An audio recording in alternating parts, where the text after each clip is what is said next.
Greetings, comrades. It is our honor to participate in this conference of European trade unions.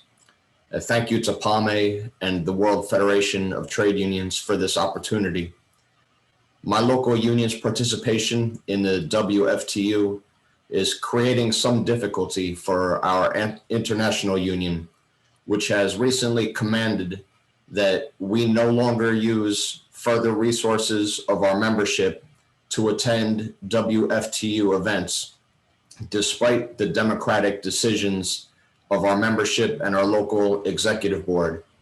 And perhaps I am already in violation of this by now meeting you from our office using the lights and the electricity.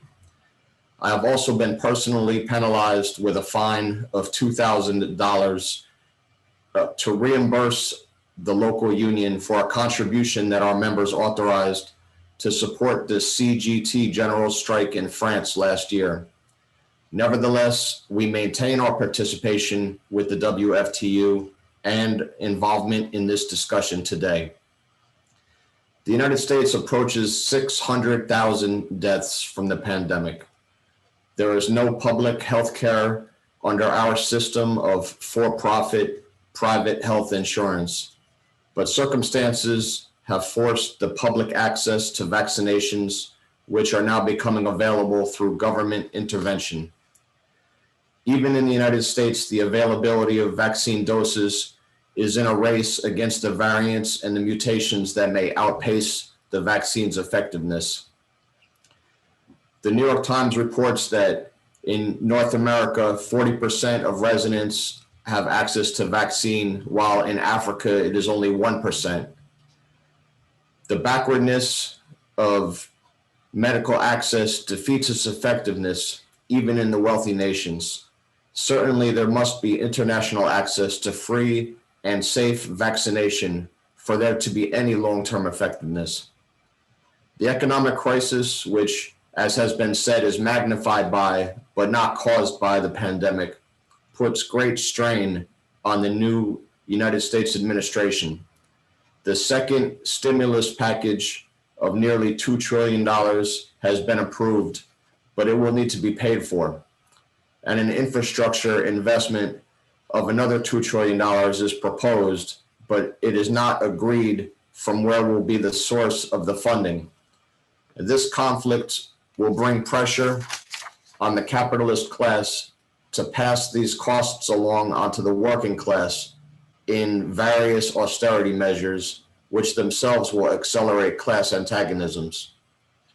We have seen these antagonisms clearly through the recent effort to organize a union at an Amazon corporation warehouse facility in Alabama, which is a former slavery state in the Black nation South. Amazon brought its full powers to bear by forcing the local city government to remove traffic lights near the facility in order to prevent union organizers from being able to engage workers in their cars at the red light. Also, Amazon forced the public post office to install a mail drop box in front of the Amazon facility for the mail-in union ballot vote in order to intimidate workers through its surveillance of the mailbox. A large supermarket chain in Los Angeles was recently compelled by the city government to add a $4 per hour hazard pay to its essential frontline workers. The supermarket chain responded by closing 5 of its supermarkets in retribution rather than provide this compensation to its frontline workers. Also, national antagonisms of white supremacy against the oppressed United States Black nation continue to expose all illusions of bourgeois democracy. Police terror and murders of Black residents is followed by the state attacks on the democratic rights to protest and to demonstrate. Today, we wait the imminent verdict of the jury in the trial of a white police officer for the torture and murder in broad daylight of a Black American, George Floyd. And even during this trial, more people are being killed by the police. The unity of the working class and oppressed people's struggles is more evident now than ever.